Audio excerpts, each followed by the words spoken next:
Hey fam, welcome back. Hopefully you guys are doing good and having a great day. If you're not, please let me know what I do to help you. Until then, we've got another video from Bo. As you can see, the end of the world is coming, but it's mainly coming for Americans, and that's what this is about. I've said for a while now, America has about 5 years, if that. And we have an article to look at today on top of the video because, oh shit, America is on its last legs.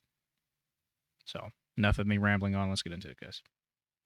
We were talking about cost of living and how much like workers were making back in the day, and somebody had this graph. He did some calculations essentially, and he was showing what I think is a junior civil engineer that was working in 1910 on the Panama Canal, and he was making $3,000 a year, right? Which doesn't sound like a lot, so $250 a month. But he also got 42 days vacation, and he got 30 sick days, and no income tax because in 1910 that shit didn't exist yet, right? So, anyways, the Post was explaining, or at least comparing, I should say, what the salary. What a time to be alive back then. Now, you could say the industries were abusing the workers for sure. You can say that the unions weren't there just yet, and so working conditions was absolutely shit. You can absolutely say that. But what he's about to tell you here, oh my fucking god, was it so much better? You guys have no idea. Could buy in terms of gold. So, essentially hard money. Think of it like that. And it came out to 450K a year at today's prices. Some average dude, a junior engineer, was making 450,000 a year in today's gold value. This is just an example of the power that the dollar has lost. Today, This is also an example of the effects that the monopolies from big corporations have had on the American economy for the past almost century. the same civil engineer with the same hazard pay package makes $56,000. It's a complete fucking joke. Anyways, that was just like the little quip I saw. So I was doing some digging into the stories of Americans, right? From like videos on X, post online that I was reading, and it's fucking shocking what people are doing. What I found that Americans are doing to survive, like selling their fucking blood plasma for $120 a week just to buy groceries. And it's not even the desperate move anymore. This was like the shit druggies used to do on the street. Now they call that a smart financial planning. That's fucking wild, dude. There's literally financial advisors on Reddit telling people which plasma centers pay the most, which ones will give you bonuses for new donors, and how to maximize your fucking bleeding. All for the old crones in office, like Nancy Pelosi, that are collecting fucking plasma because we know they're doing it. I remember seeing an article a little bit ago. I believe maybe a few years ago. Might be remembering wrong, but harvesting fucking plasma to stay younger. We know they're doing it. Schedule.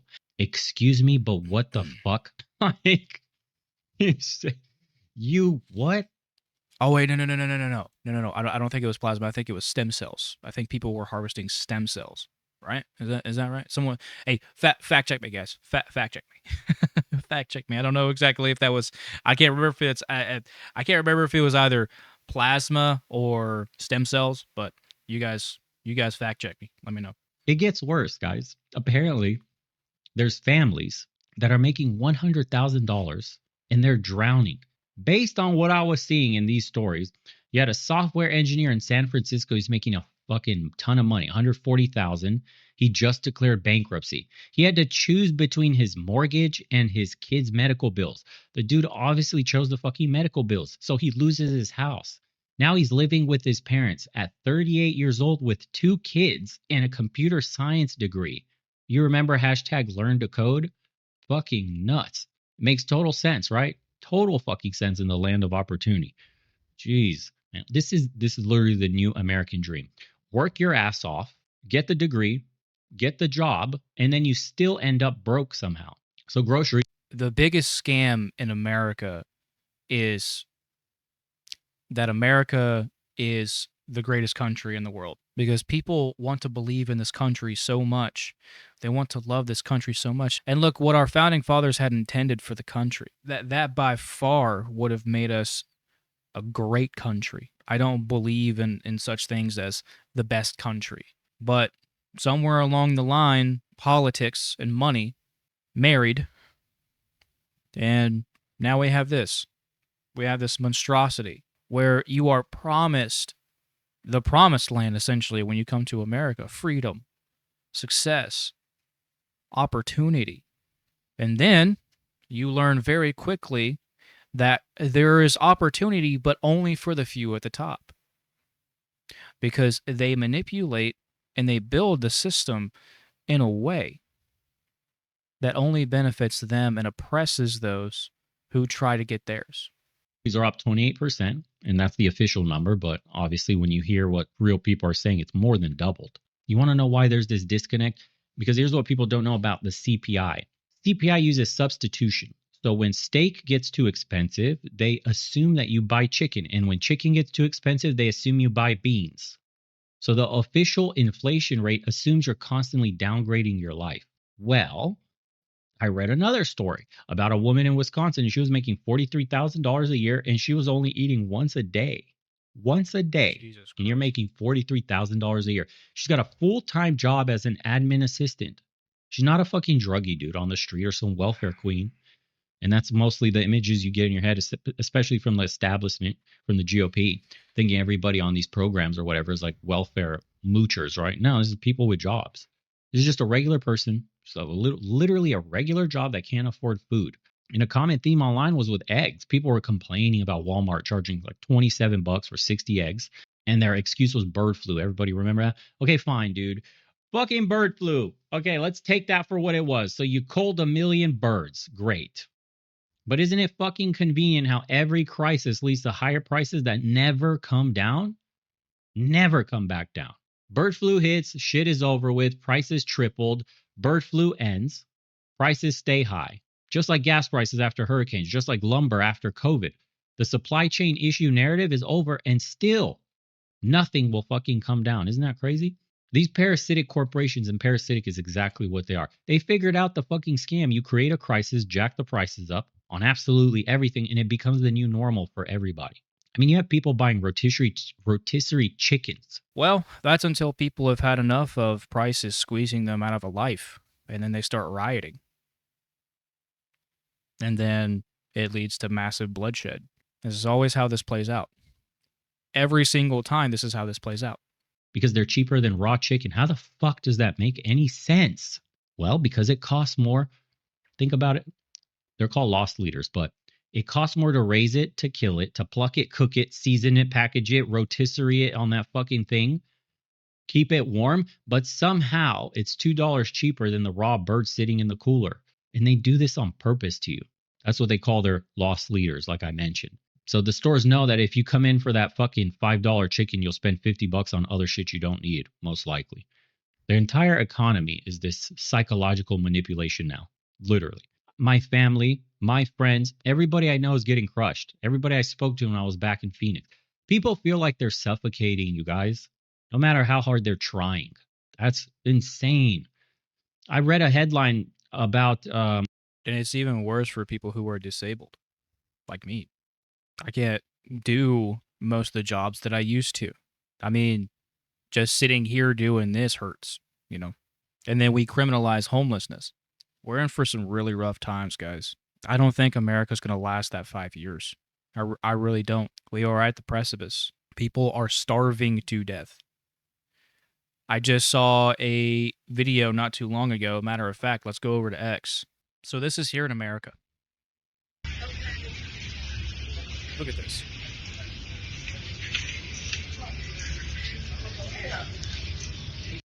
Trash everywhere. People just sitting and laying all the way throughout the sidewalk. It looks like on both sides, too. Tents set up on both sides.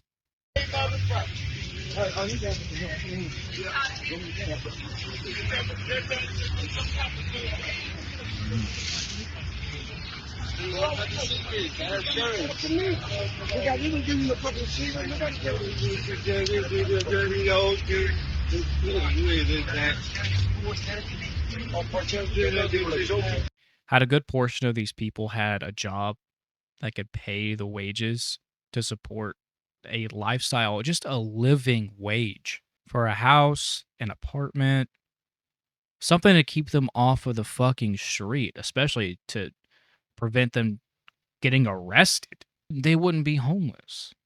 There's such a crisis for homelessness here in America.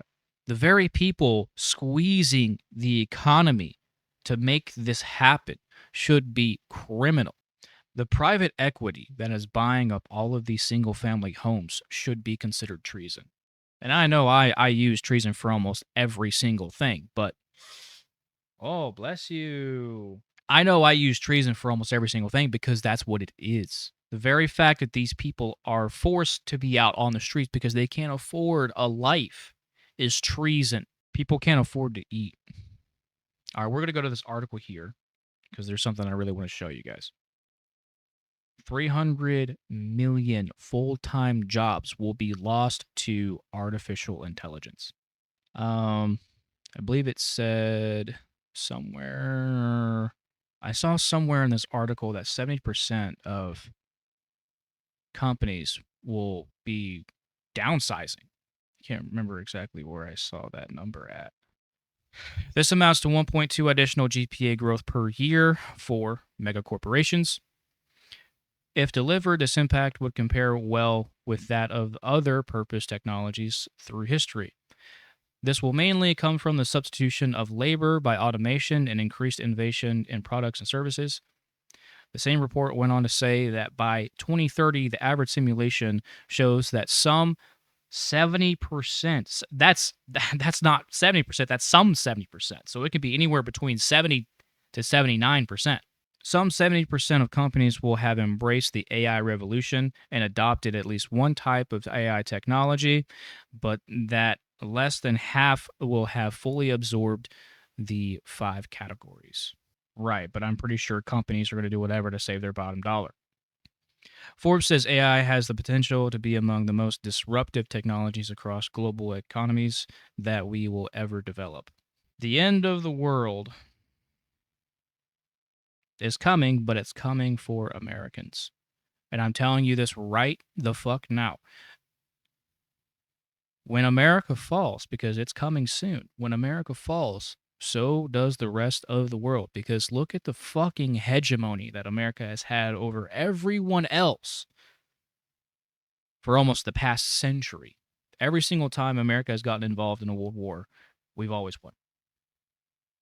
There's only a handful of wars that we've ever lost. We've only lost a handful of wars, and that's typically because, well, we were destined to lose those, as was everyone else, because, well, I'm mainly talking about the war in the Middle East. And there's also the Vietnam War, which was a fucking travesty, an absolute joke. But essentially, every other war we've won, establishing our control essentially over the world. And when that falls, so does everything else. Oh boy, because this isn't just going to be an America thing, this is going to be a global thing. The entire globe will be thrown into chaos. All because some greedy fucking cockroaches want to keep their billions of fucking dollars. More money than they know what to fucking do with. All because some greedy CEO cockroaches and some insider trading motherfuckers want to 4 times their profits and extort the fuck out of the average American. This pisses me off, and it should you too. I'll link the full in the description, guys. I think we've heard enough. The only way that this is ever going to be fixed is if, en masse, we start running for office and we take these offices from these traitors, these sellouts. We replace the people who are so willing to sell out for people who would rather die. We get voted in and we start actually making changes. That's the only way things will ever change, because protesting isn't going to do fucking shit. Calling local representatives isn't going to do fucking shit. And if I had the money to run, I would in a heartbeat. I could run for Congress, Senator, House of Delegates. That's going to wrap things up here. If this video helped you out, please like, share, subscribe, join the family, guys. I'd love to have you guys join me on the journey to change the society, if it can be changed. Because at this point, I don't know if we can, but I'm going to make an effort like hell, and I'd appreciate you guys helping out. That being said, make sure you guys take care of yourselves. Both mind and body, take care of each other. I love you all. Wish you a lovely day. I'll talk to you guys soon. Bye, guys.